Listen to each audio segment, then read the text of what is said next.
morning and welcome to Cover 2 Cook. We're on episode 179 as we're going to be talking about the Sunday night and Monday night football games of the NFL, but that's where we stay.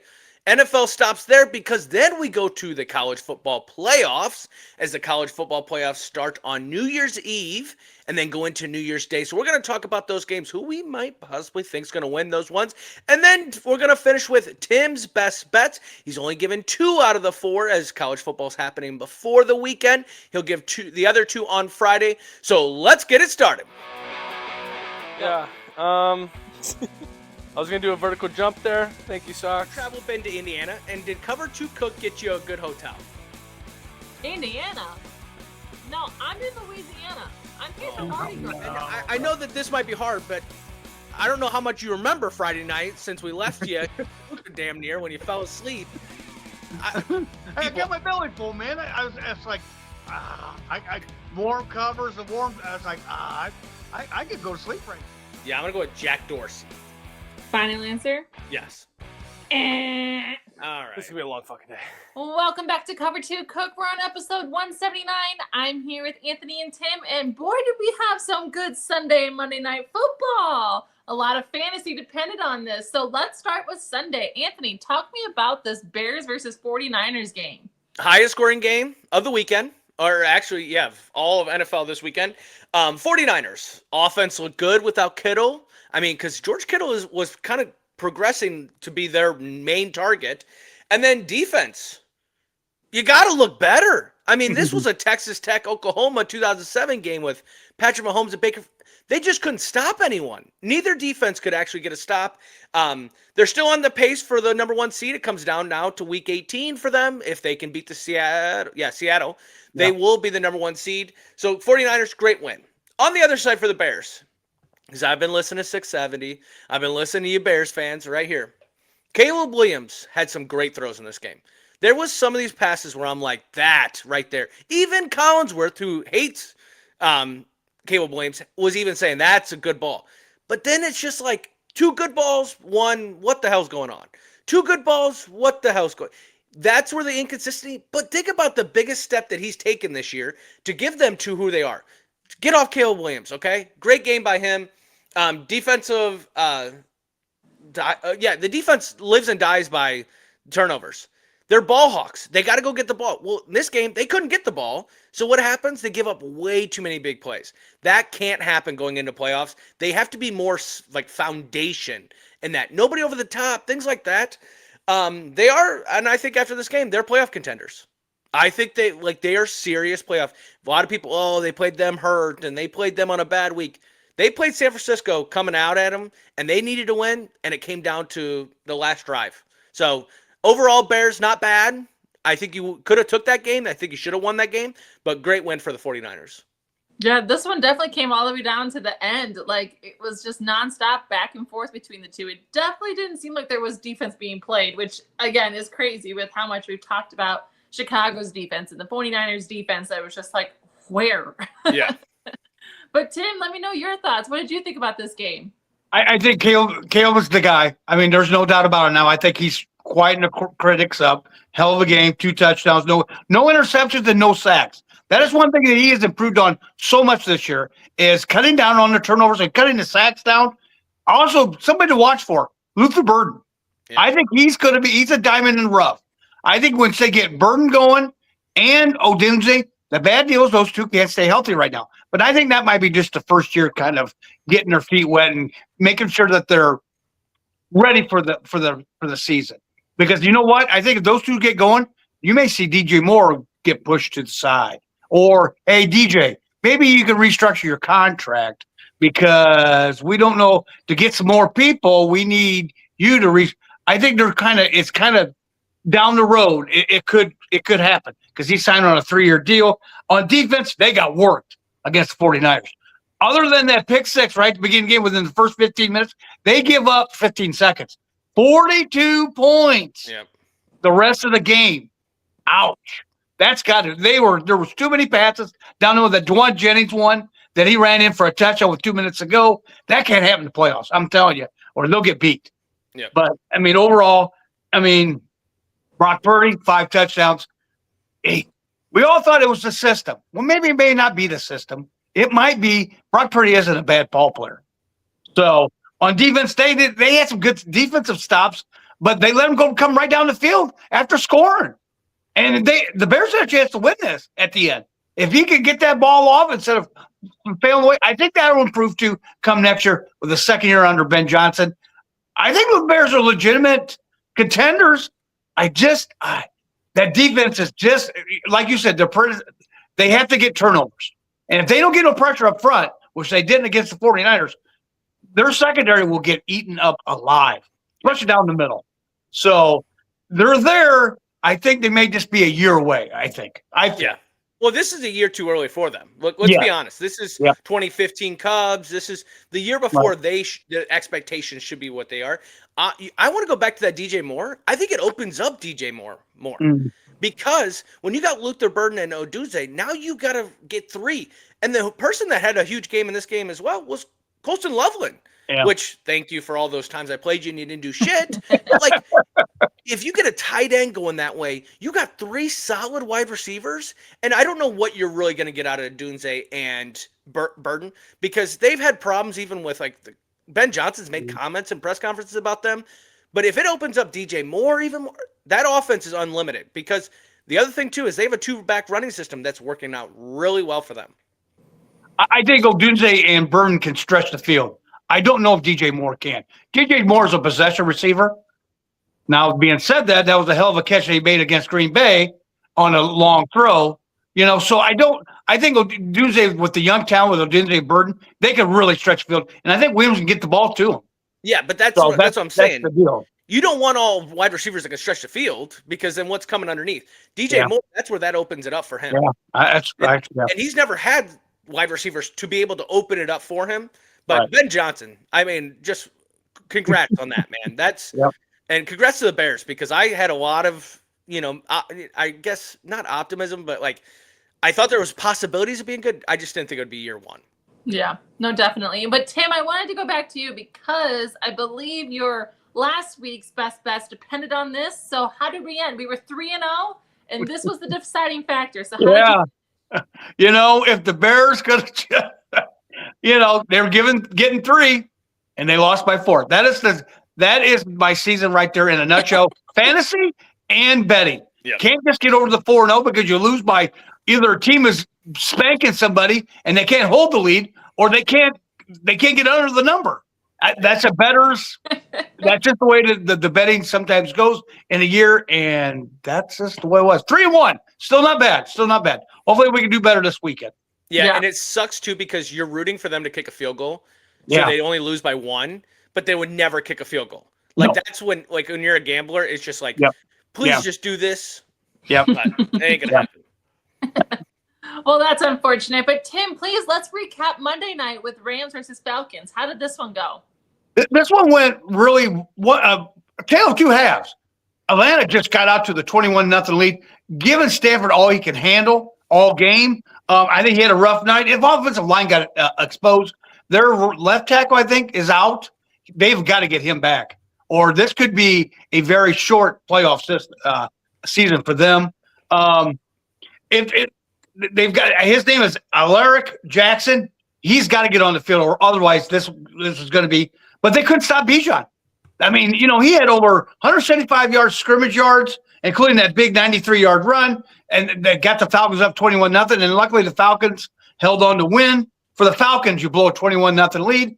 I'm going to tell you right now, I think if they would have lost this game, we might have had one coach that probably would be done at the end of the season, and Raheem Morris, because you can't do that. Your team is already struggling. I think they can. Their team is good on offense. Defense is where they're struggling mightily at. I mean, they played good last night, but their secondary is just not. They just let up way too much offense in the second half. But one good thing about their secondary, they have a rookie back there, name of Xavier Watts. Watch out for this kid. Notre Dame. Watch out for this kid. I think they could build around their defense with that guy. So overall, it was a good game. Now the Rams are probably going to have to go on the road the rest of the year after that loss. And Stafford took a hit as far as being MVP. Now it might be Drake May. they've got to get things straightened up on their offensive line because I think if they can, they're going to be a tough out. But they've got to get that straightened around.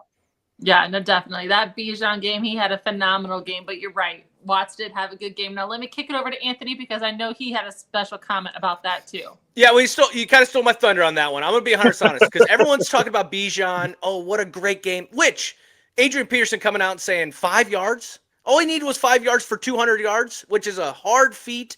I mean, he did it 6 times in his career. Derrick Henry's only done it 7 times with 200 rushing yards. Why didn't Bijan get that? I love that from AP. But love Bijan, but that defense and Xavier Watts, he came from some bum college, some crybaby college that done, oh, no. He came from safety U. Because let's remember, there's another player that's in the NFL that's a really good safety, Kyle Hamilton. And where did he come from? Notre Dame. Xavier Watts, great game by him. Shout out to him on that game. I think when you look at this game as well, Stafford had 3 interceptions, 3 sacks. That hurts. Hurts all together. And the bad pass, I mean, they just weren't bad interceptions. They were really bad interceptions.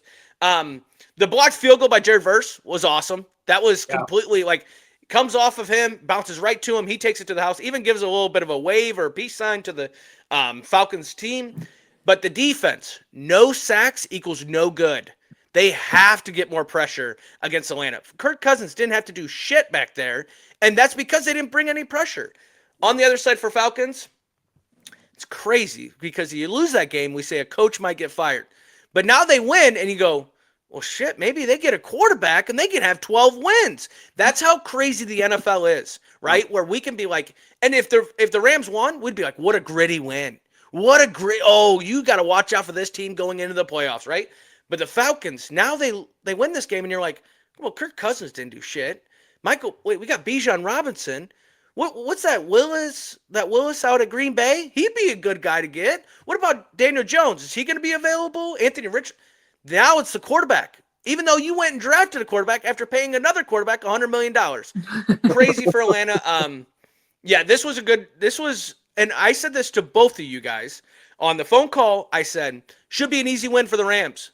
But something up with those Falcons, when they play that standalone game, they just bring, what's this, a Thursday night game, Sunday night game, Monday night game. They come out of nowhere and win games like this.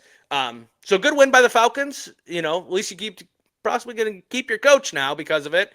But because I see that if they beat Carolina, if they win next week, then that could hold the Tampa out of the playoffs because of the head-to-head or some crazy stat that I saw today. So the Tampa Bay is like, what the hell, Rams? Just win this game, and then we got to win this upcoming, and it's over. But, yeah, this is a good win by the Falcons. I specifically remember saying when this game started, like, oh, yeah, this should be an easy win for the Rams because they've been really good this year. Yep. And then you go, should be. Just watch. So yes. That's definitely surprising. The Falcons just find ways to do things. All right, let's move over to college football now. Now, I'm pretty excited to have college football back. I know we had the Pop-Tart and the Snoop Dogg, but that's not the Bulls I want to watch. I want to watch the college football playoffs. So, Anthony, please take me into our first must-watch this weekend. Yeah, so it starts on Wednesday night, Ohio State versus Miami. Can Miami keep this run going? Obviously, they played well against Texas A&M enough to win that game. While Ohio State, the last time we watched that team play, they lost to Indiana in the Big Ten championship, right? So can they come back? They did it against Michigan last year. They lost Michigan, won the whole championship. For Miami, what do you got to do to win this game? Got to get pressure on Ohio State's quarterback. You have to do that. Cause turnovers as well. As well, Carson Beck needs to be accurate. He needs to get it to his playmakers. You got Tony, I believe his name is. He is a stud. If you can get it out there, then you're playing with a little bit more fair ground. You try to run this ball on Ohio State, I don't think you're going to be able to.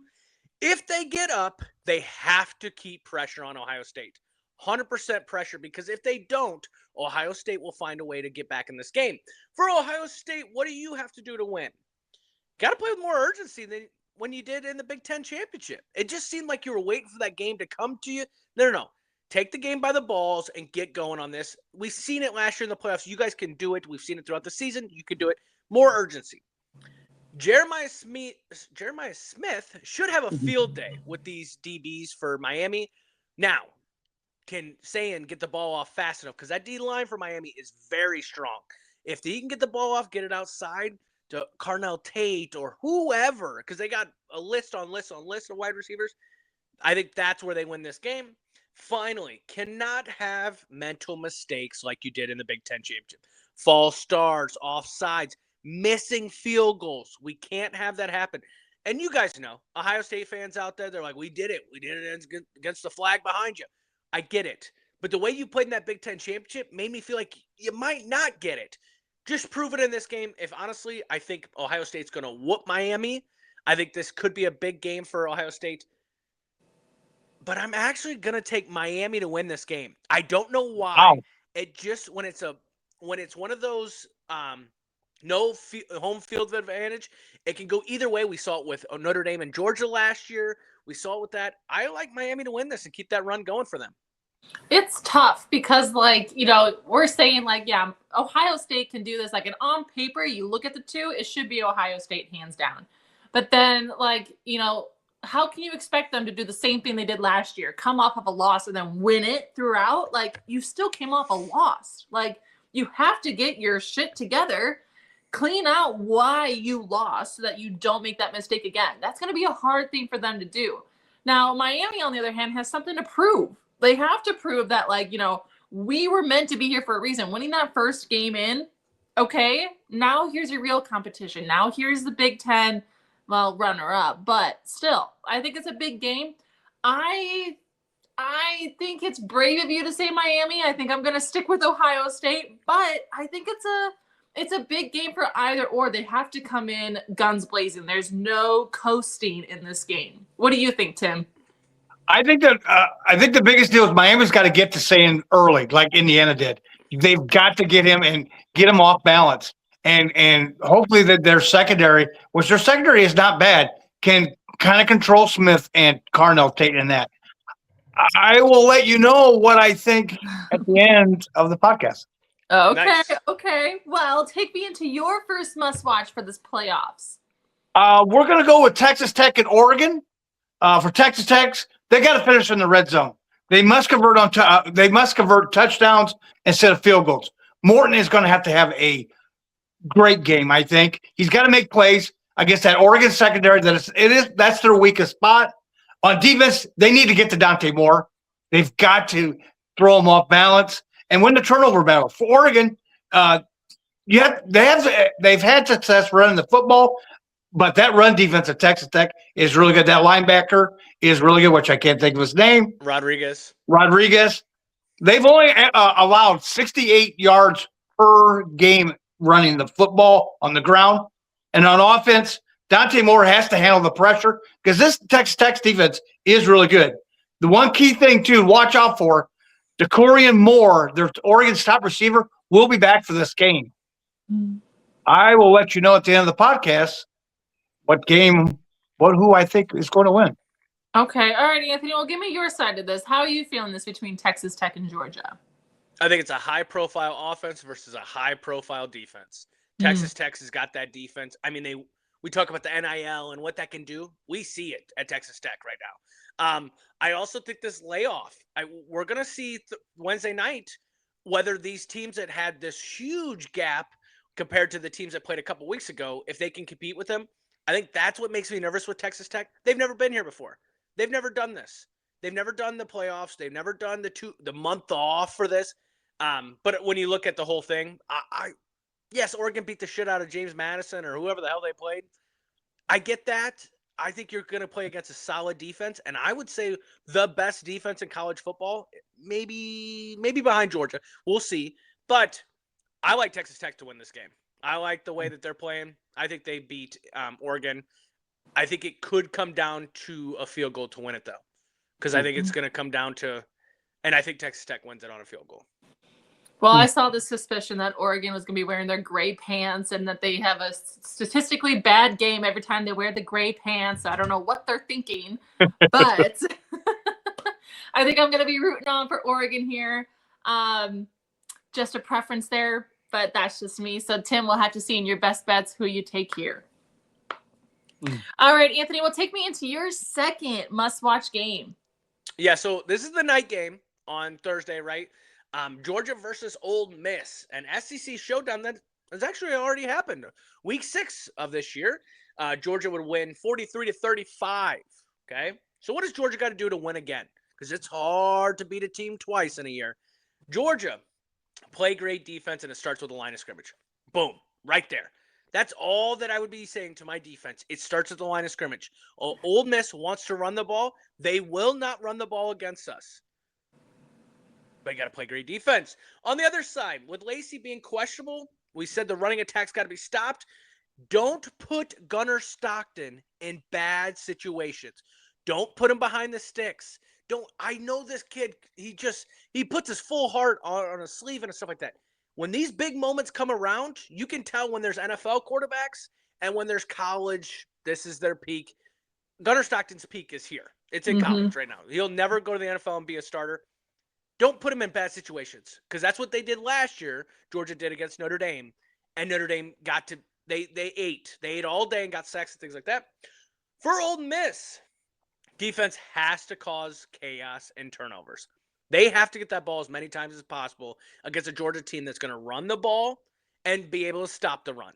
So that makes it a high-flying game if you're passing the ball. But if Chambliss doesn't get time in that pocket and isn't able to step into his throws, this game is going to go very quickly one-sided. Ole Miss did not stop Georgia the last time they played. They scored a touchdown every single drive. So what do you think my last one's going to be? Defense got to play better. It's got to play better. These games, just as a Notre Dame fan, Georgia knows it because they had it with Notre Dame last year. These games can bring anything and everything. You need to be able to go on the fly. I think that's why I give it to the coaching advantage in this one. Georgia all the way. I think Georgia wins this game. Okay, and who did Ole Miss play last week? Did they play Tulane? Or that Tulane. Yep. Yeah. 2 weeks ago. I think it'll be interesting because I feel like this is going to be, Ole Miss had that kind of warm-up game with Tulane about how it's going to be without their head coach. I feel like this is their first really big competition, definitely on a big stage to see how they can do without their head coach. However, Georgia hasn't had any staffing changes, right? So they're kind of like, we're here to put our stamp on things. It's a tough one for me. I think I'm going to lean towards Georgia. So we'll see. I feel like it could go either way for me. What do you think, Tim? I don't think so. I like Ole Miss. I tell you right now, I think they get after Gunnar Stockton. I think they get after him hard. I think he plays like they did when they played Notre Dame last year. I think they get on him, and I think Chambliss can get away and create things. I know the Lacey deal kind of scares me, but I think Chambliss can do enough plays for them to win in an upset. I like Ole Miss. I think you were underestimating 100% the defense of Georgia. Like the defense of Georgia from when they played in week 6 to now, scary. I mean, you're making me nervous with these best bets then. If you're taking Ole Miss over Georgia. Yikes. I can see it, though. I mean, who knows? They've had a couple weeks off. So That's right. Lane Kiffin, yes. Maybe I see it happening. Without that, this is too long. If it would have been another week right after, right? If they would have played last week, maybe they could use that momentum. But the problem is now you're having an assistant coach prepare a game plan for a team. I don't know. Makes me think. But also, we did see Georgia go down last year. Exactly. But that was after a Carson Beck injury. This kid comes in. This kid's got a whole year now on him. Should play better. Yeah. We'll definitely have to see. Okay, well, Tim, take me into your second must-watch for college football playoffs. Alabama and Indiana. I really like this game. For Alabama, you got to protect Ty Simpson.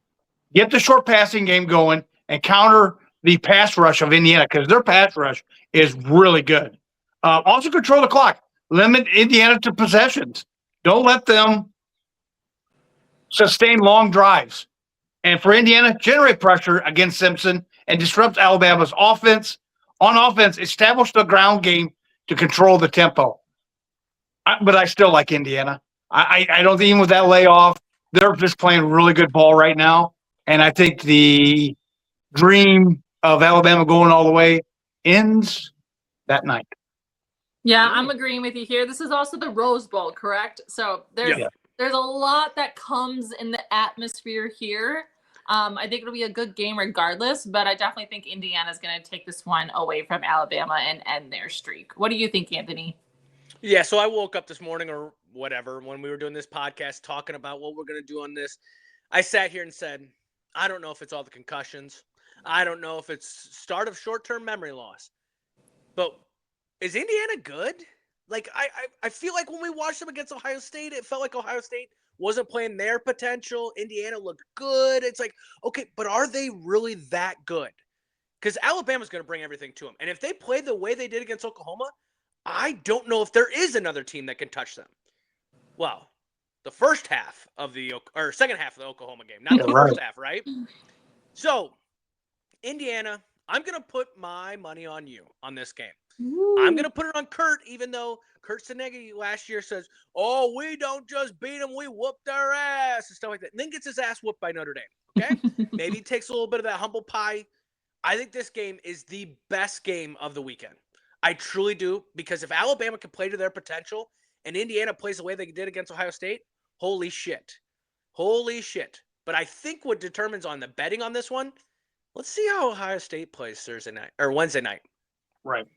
Because if Ohio State gets kind of close or loses to Miami, I'm hammering the other side. I'm going Alabama, because then I'm now questioning whether Indiana is actually that good. Because now you're seeing these leagues play against each other, the Big Tens and the SECs and things like that. Right. But my winner for right now is Indiana, because I'm not going to blame it on the concussions yet. Well, I don't blame you, but they were the only team to bring competition to Ohio State. Ohio State's been, coasting in the number 1 seed all season. They beat Michigan and what happened? So it does kind of feel like there could be opportunity for sure. What were you going to say, Tim?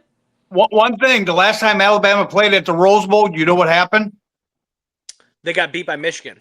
Exactly. And I'll tell you what, I'd put Indiana's defense against Michigan's defense any day. Now, just to kind of go back on that, though, would you rather take Indiana's passing offense or Michigan's running attack from that year?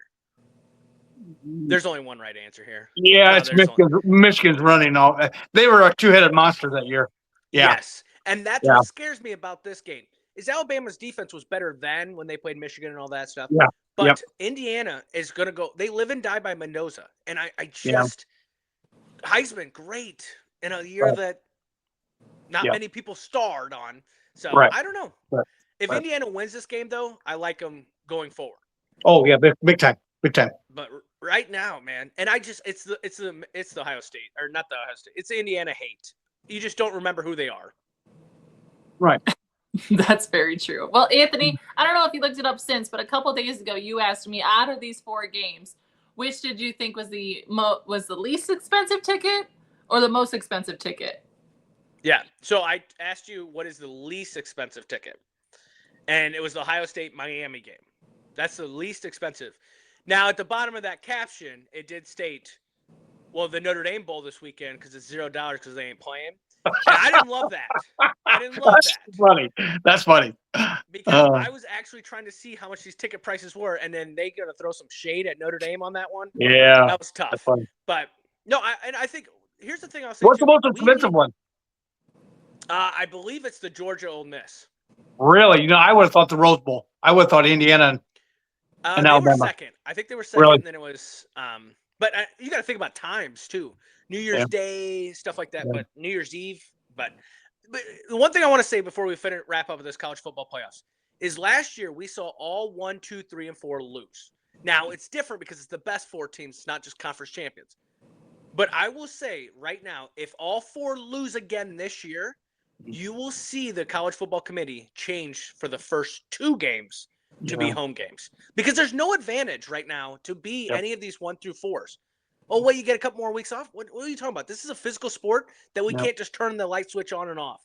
It needs to be on the whole time. I think if you see majority, say 3 out of 4 lose, they're going to start changing those rules. Because then if not, I love Notre Dame's position because they'll never win the conference. So, Yep. And it's a good following, so it doesn't really matter. I could almost see where they could do. Couldn't they do like the NCAA and wherever the closest it is for that seed to go there? You know what I'm saying? Let's say Duke always played out east. They'd play in New York or whatever. At least they would be close. to their Well, fans. Here's my thing. This sounds crazy, right? Ready? This is gonna sound so crazy. Maybe you just make the bowl games the actual bowl games, and then it's Yeah, just home field advantage. yeah, Oh wait, does that make bowl games relevant again? Because they're dead. yeah. I That's love true. all these people now being like, after the bowls are over, they're like, it's kind of dead. It's like, no Mhm. shit. But Yeah, all you could do is get Notre Dame out of your mouth, and right. that's all you wanted to talk about. So, Yeah, but if you brought back the Rose Bowl, the Big Ten, and yeah. the well, now it's not the Pac-12, but you know what I mean, Right, like right. so. But Mhm. yeah, Yeah. I think the bowl games need to go back to being bowl games, not Yeah. playoff games. Right. I agree. I agree on that. All right. Well, Tim, why don't we take it over to you and talk about your best bets for college football? We're going to start out with the Wednesday night game, Miami and Ohio State. Ohio State has been dominating all season, 10-2-1 against the spread. However, boy, this line feels really thick. God, it really thick. That's a lot of points that they're given. Miami can pressure without blitzing. They're ball hawkers, and that's secondary and offensive. They have skill positions there. So give me the Hurricanes, and I'll take the 9.5. I'm telling you, something feels weird, doesn't it? I don't know, but yeah, it does. It is a big number, so I don't know what's going on. Yeah. Oregon and Texas Tech. Oregon is 7-6 against the spread, while Texas Tech is 12-1 against the spread. I think it comes down to Dante Moore. Can he beat the Red Raiders defense? Given how strong his receivers are in that offensive line, I like the Ducks, and I'll give you the 2.5. Yeah. No. You were good. You were good on that first one. The second one, no. No, Yeah. I think these are good ones. Honestly, it might be one of those. See how Thursday night goes, or my days. We'll see how Yeah. Wednesday night goes, Yeah. then go to Thursday. Right. Because putting bets down now and then not knowing if that home or that team that rested is, how they're gonna look. But yeah. All right. Well, this is episode 179, as we'll be back on Friday talking NFL, because we'll recap these college games as well, and then talk NFL. If you see that behind Lisa, it went from daytime to nighttime in the same podcast. Damn new technology, always getting us. If you like what we do, follow us on Instagram, TikTok, YouTube, and all those as well. You know what? I'm not going to say it. If you can't sit down and watch these games and enjoy them, that's on you at this point. Watch these games. Enjoy your New Year's Eve. Enjoy your New Year's Day. Be safe. Have fun. And we will talk to you on Friday.